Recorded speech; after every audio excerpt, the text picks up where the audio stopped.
ទៅតាមខែទៅដើម្បីយកមកស្រោចស្រពទៅដល់ព្រះរាជថ្វាយចំពោះព្រះសម្មាសម្ពុទ្ធកតាសតិរបស់ជនពលលោកឈ្មោះថាជាសាវករបស់ព្រះគោតមរមែងភ្នាក់រលឹកសំការសូមអនុមោទនាយកជាខាងក្រោយណាអញ្ចឹងញាតិញោមបានយល់អំពីកម្មវិធីអញ្ចឹងយើងស្រោចទៅនេះហើយយើងចេញទៅខាងនោះកុំអោយស្ទះគ្នាណាពេលមនុស្សច្រើនទៅយើងស្រោចទាំងអស់គ្នាទៅស្ទះអញ្ចឹងយើងស្រោចឲ្យចេញទៅនោះតាមនេះវិញ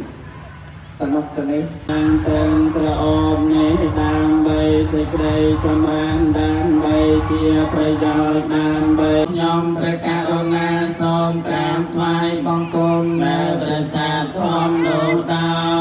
យគោរពព្រះអរិយសង្ឃឯណាដល់បរិស័ទវិសុយគោរពខ្ញុំសូមថ្វាយបង្គំឈ្មោះព្រះបរមម្ចាស់ដីព្រមទាំងព្រះសាទព្រមថ្វាយចំពោះគុណព្រះសម្មាសម្ពុទ្ធជាបន្តបន្ទាប់ញាតិញោមដែលមានសម្លៀកបំពាក់ដូនជីតាជីហើយនឹងញាតិញោមនៅក្នុងព្រះពុទ្ធគុណ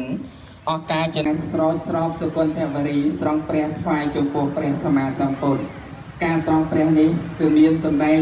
អានិសង្សនៅក្នុងសតន្តបិដកអបតិក្នុងផ្ទះនៃត្រកូលមួយការចម្រើនវ័យហើយយល់ដឹងនៅក្នុងរឿងជាកុសលនិងអកុសលជ្រះថ្លានៅក្នុងប្រពុតមានរស្មី6ពណ៌ទុក្ខទេដោយការថ្វាយទឹកផងដោយការញ៉ាំបៃតិកឱកាសផងថវរីថ្វាយចំពោះព្រះសម្មាសម្ពុទ្ធសូមអនុមោទនាទេខេណាងបតិខេណាងហើយការយកទឹកឲ្យលៀងជំរះណា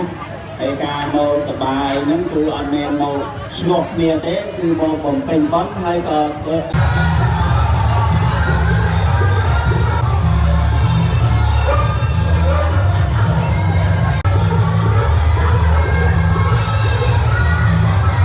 ពុទ្ធបរិស័ទគ្រប់រូបដែលបានអញ្ជើញមកក្នុងទីអារាមវត្តស្ដេច